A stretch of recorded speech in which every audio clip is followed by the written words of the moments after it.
from the Penn Libraries.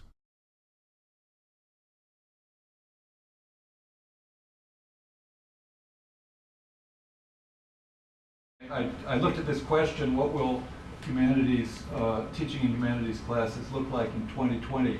And I heard that voice that would answer, wait, you mean there's still going to be humanities classes in 2020? That's not the answer that we offer at the Price Lab, or indeed that I think makes any kind of sense given the real landscape of higher education today. Humanities is a large and vital sector of the higher educational system. It's actually larger as a percentage of the whole higher ed system than it was when I taught my first classes 30 years ago as a grad student. And it's certainly more dynamic and diverse and exciting than it was back then. That dynamism involves a lot of changes, many of which have nothing directly to do with the things we're talking about here. So I just want to say there's a lot going on in the humanities that's not driven by technological change. But technology is an important driver. There are major shifts taking place. I'm going to mention just two things that are coming down the pike. I think I have enough time for two things, and that the Price Lab has committed itself to fostering over the next few years. First of all, at the introductory level, they're starting to appear on a few campuses, and we're going to have one here, introductory courses in computer programming for humanities majors. So much of what we do today, academically, socially, professionally, is reliant on algorithms that even students whose hearts and minds are far from the STEM disciplines would like to have some basic knowledge of what is an algorithm, how does it work? And they would like to acquire basic competence in one of the major programming languages. That at least is my hypothesis, and I talked to a lot of students about this. Sorry, how do I shift it? Just, I should have asked before, sorry. Oh, all right.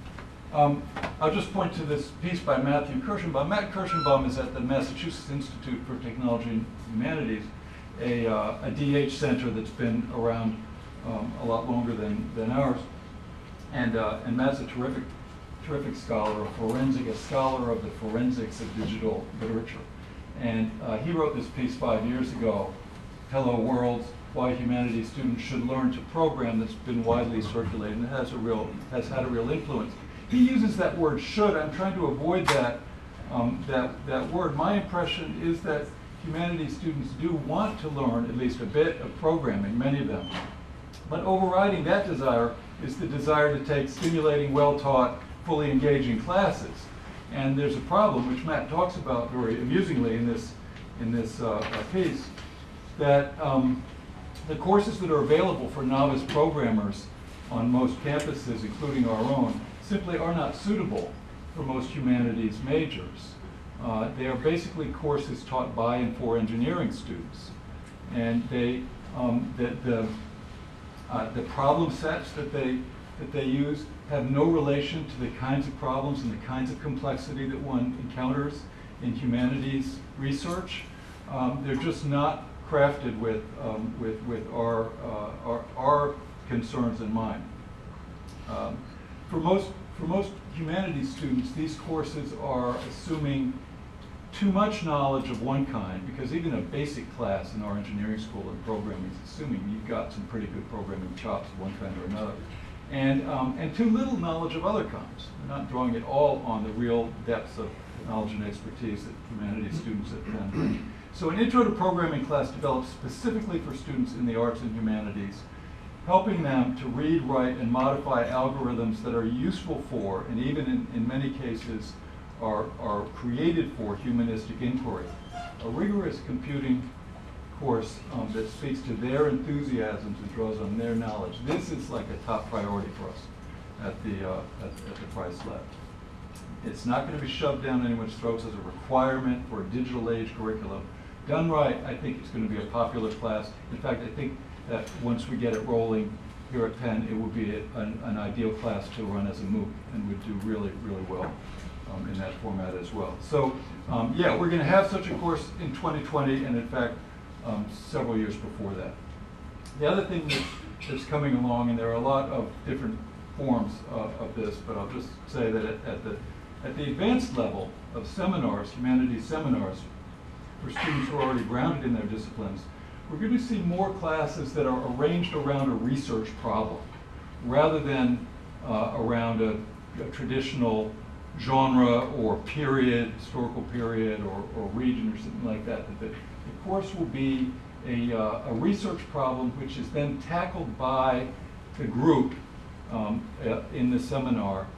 It's another way of saying what you may have heard, and what a phrase that we hear, which is that the seminar classroom is becoming a humanities lab. Right? That the students and the professor are a research team, a lab team, with the professor as a kind of PI, and they gather collectively to conduct experiments, to build tools as necessary or modify existing tools, and to investigate particular phenomena, and ultimately to make headway on the research problem that is their collective raison d'etre for being in the course. The lab equipment required for this kind of a humanities lab is not expensive, or at least not expensive in the sense that a university has to go out and buy new classrooms, like lab-shaped classrooms or something like that. It's not about that kind of infrastructure. The lab equipment we need is basically laptops and software, and the materials we're working on are the massive digitized archives of our library holdings, and the even more massive digitized archives that are out there in the wider space of our world. So what we do need are personnel, support personnel, if you want to think of them that way, who can come in and assist the team in doing the kinds of work that they need to do. And that's something that the Price Lab, together with our awesome staff of digital humanists in the library, and others around the campus, including SAS Computing, are going to be providing. How many seconds do I have left? Am I done? 1 minute? All right, so let me just say, what would this look like, on the ground? Well, there are some examples, but I'll just say, so I'm trying to answer that question in my own teaching. I'm developing a class on kind of what would have been a survey of the contemporary novel, but which instead is conceived as a sort of workshop on the situation of the contemporary novel, where we'll take some sample novels of different kinds, all published in the last, say, 10 years, and all first novels or second novels by writers who sort of only getting started, and then which succeeded in various terms, in various ways. And these would include like Kindles, electronic only novels, a novel that went straight to audio and didn't appear in print, different kinds of novels.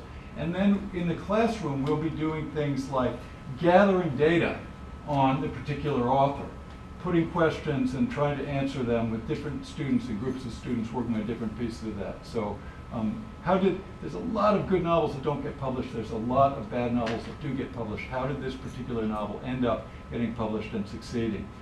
Who else was involved besides the author? Was there an agent? Was there an MFA program? If so, where was it? Who else was there? How many copies did the thing got printed, or how many were sold in the first instance, in the second instance, et cetera? We gather these kinds of data. We'll be looking at things like Amazon customer reviews, Goodreads, author fan sites. There's all this data out there. And then we'll be gathering, arranging the data in ways that we can conduct some experiments on for statistical sampling, for various kinds of contrastive and comparative sampling. And we'll try to end up producing some new knowledge about the way the field of contemporary literature works. And I think we'll be able to do that. I think actually at the end of a semester of doing that, a good group of literature majors at Penn, I think we'll be able to produce some knowledge about the field that nobody had before we did that class. And this is really the goal, is to get students involved in research projects using the tools of new technologies in order to do something more than just absorb existing content. Thanks. Sorry if I went over my time.